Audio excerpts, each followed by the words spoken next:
Olá pessoal, meu nome é Davi, eu sou seu irmão alemão e bem-vindo no meu canal. Hoje eu vou fazer uma reação ao vídeo do canal Plano Piloto. Gente, o canal Plano Piloto é maravilhoso. Eles fazem vídeos muito interessantes, eu deixei o link do canal deles na descrição do vídeo, eu recomendo muito seguir eles também. Hoje eu vou reagir a um vídeo deles que se chama Quem Manda no Brasil e comparar um pouco como funciona o sistema político do Brasil e o sistema político da Alemanha. Então, vamos lá, los geht's! Alô, alô, YouTube! Vereador, deputado federal, prefeito, presidente da república, juiz, senador, deputado estadual, ministro, secretário, tudo isso são alguns cargos políticos que tem no Brasil. É uma grande salada de pessoas. A maioria, quem escolhe, é o próprio povo brasileiro. E é normal.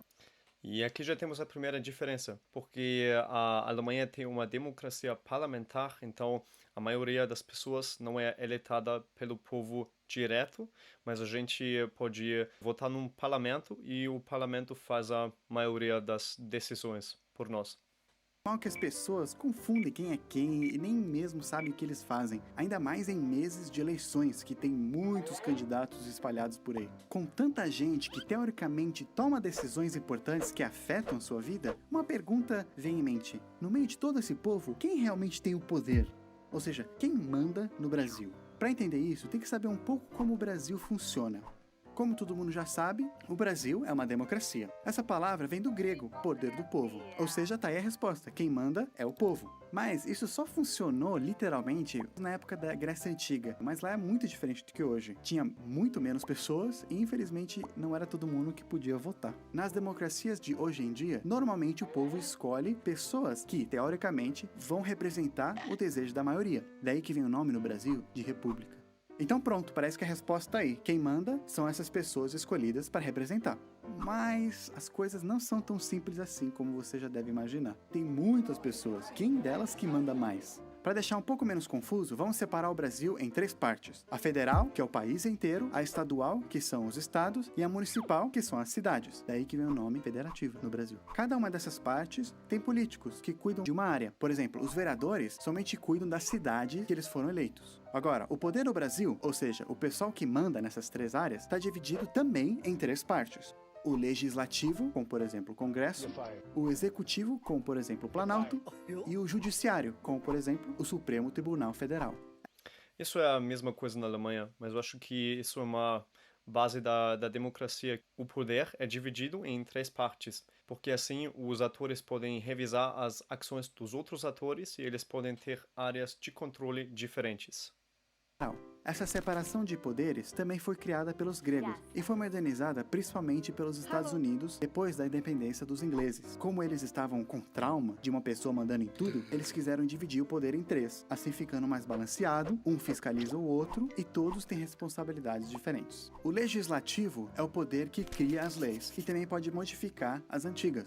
Dependendo de qual área no país, esse processo é diferente. Na área municipal, quem cuida disso são os vereadores, fazendo leis específicas para aquela cidade. Por exemplo, em 2007, a Câmara dos Vereadores de São Paulo aprovaram a Lei da Cidade Limpa, que proíbe o uso de outdoors dentro da cidade de São Paulo. Nos estados, quem faz isso são os deputados estaduais, e as leis que eles fazem são aplicadas para aquele estado. Na área federal é um pouco diferente. Lá tem um Congresso Nacional, que é dividido em duas câmeras. A Câmara dos Deputados, com os deputados federais, e o Senado, com os senadores. As leis criadas por uma dessas câmeras têm que depois passar para outra para também ser aprovada, e só depois que é aplicada para todo o país. O principal motivo de ter duas câmeras é que uma representa a população e outra os estados. Isso faz sentido porque tem decisões que podem ser bom pelo povo, mas ruim pelo Estado, ou decisões que são bom pelo Estado, mas ruim pelo povo. Então é bom que são dois atores diferentes. Sim, a Câmara dos Deputados representa a população dos estados. Cada estado tem um número diferente de deputado que pode eleger, dependendo do número da população. Por exemplo, em São Paulo, com mais ou menos 11 milhões de habitantes, tem 70 deputados na Câmara. Em Rondônia, com quase 2 milhões de habitantes, tem 8. Isso serve para que, teoricamente, as leis que a Câmara faz representem a maioria das pessoas no Brasil. Mas para que os estados maiores não mandem completamente nos menores, foi criado o Senado.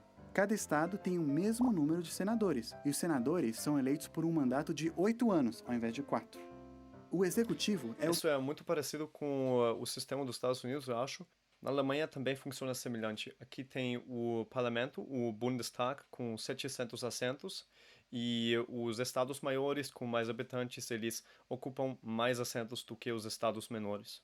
O executivo é o que as pessoas mais conhecem, que são o presidente da república, na federal, o governador, na estadual, e o prefeito, no municipal. Como o nome já diz, o executivo publica e executa as leis que foram aprovadas pelo legislativo. Ele também administra a sua área. Como quem cuida de tudo isso é uma pessoa só, ele chama ministros e secretárias para ajudar. Os ministros e secretários são designados a áreas específicas, como cultura, saúde, segurança, educação e outras coisas. Mas sempre quem tem a última palavra é o líder maior do executivo. O judiciário, infelizmente, é o mais esquecido dos 3 poderes, principalmente porque não se elege as pessoas desse órgão. É composto por juízes, que ajudam a interpretar,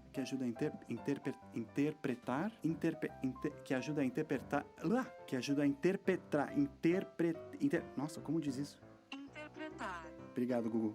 Ele ajuda a interpretar e julgar as leis. Quando uma lei que foi criada pelo Legislativo e depois executada pelo Executivo não é cumprida, é o Legislativo que vai julgar as pessoas que não cumpriram. Então deu para ver mais ou menos que os 3 poderes são importantes e fica balanceado para que um não mande mais no outro. Quer ver como isso acontece na prática? Olha só, o Executivo pode iniciar um projeto de lei, mas é o Legislativo que vai criar e votar nessa lei. Depois que criou e foi aprovado, o Executivo tem que assinar, mas ele também pode vetar essa lei. Aí o Legislativo, se quiser, pode anular esse veto com uma votação de maioria absoluta. O Judiciário também tem voz, ele que vai interpretar a lei. E se tiver algum problema, ele pode declarar a lei inconstitucional. Isso também é muito parecido na Alemanha. O sistema como as leis são formadas também são muito parecidas. O Legislativo também pode mudar algumas leis velhas. O Executivo é o que escolhe as pessoas que vão ser juízes e ministros, mas o Legislativo que tem que aprovar essas nomeações.